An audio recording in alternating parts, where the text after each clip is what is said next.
สวัสดีทุกคนตอนนี้เราอยู่ที่บุญนมัสการพระธาตุหลวงเวียงจันทร์ประจำปี 2024 และเมื่อนี้กุ้งนางจะมาตามหาห้านค่าใดที่มี QR Code ของธนาคารมารุห้านแจกเงินไปเลย เดี๋ยวเรามาเบิ่งกันว่าห้านใดจะมีแน่ไป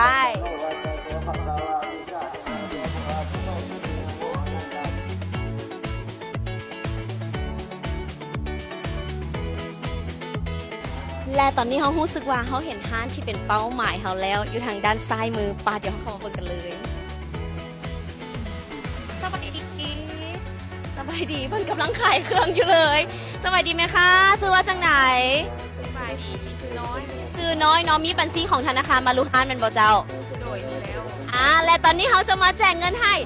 100,000 กีบเย้โอนเข้าบัญชีนี้ได้เลยเนาะโอเคเดี๋ยวเขาโอนให้เลยสำเร็จแล้ว100,000 กีบโอนให้แล้วเด้อโดย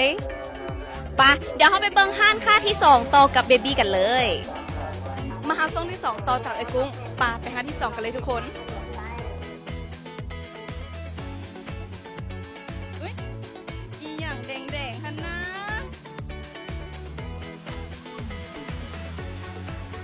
สบายดีไอ้ซื้อหยัง ซื้อตา ไอ้มี QR ธนาคารมารุฮานเป็นบอ มีแน่นอนนะมื้อนี้เขามีมาแจกเงิน100,000ให้กับพันค้าที่มี QR มารุฮานไอ้ดีใจมาก อุ้ยดีใจขนาดเลย มาทุกคนมาโอนกัน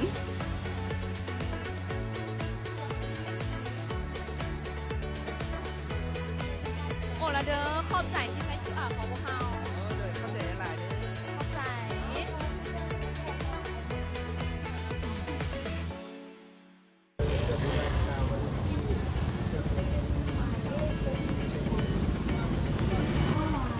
ผู้ซื้อว่าทางนอกยังบ่เห็นปะเฮาไปเบิ่งทางไหนกันเขาเห็นห้าที่3กันแล้วทุกคนเฮามาแจกเลย ขอสแกน QR หน่อยเด้อ มากต่อมาได้แก่หมายเลข3ท่านไดโก้พยายามยกเด้อ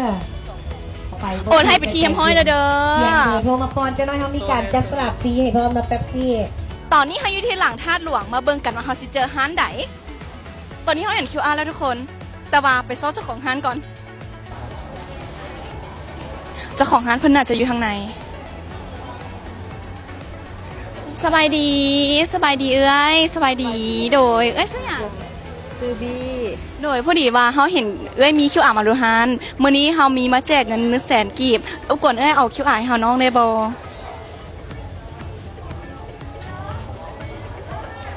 พวกเฮาได้โอนไปที่ยมห้อยแล้วเด้อขอบใจเอ้ยหลายๆโดยขอบใจสำหรับห้านค่าใดที่ว่ามี QR ของธนาคารมารุห้านอย่าลืมคอมเมนต์กล้องคลิปวิดีโอนี้เด้อแล้วเขาจะนำไปแจกเงินให้กับทานคลิปนี้ไปก่อนบ๊ายบาย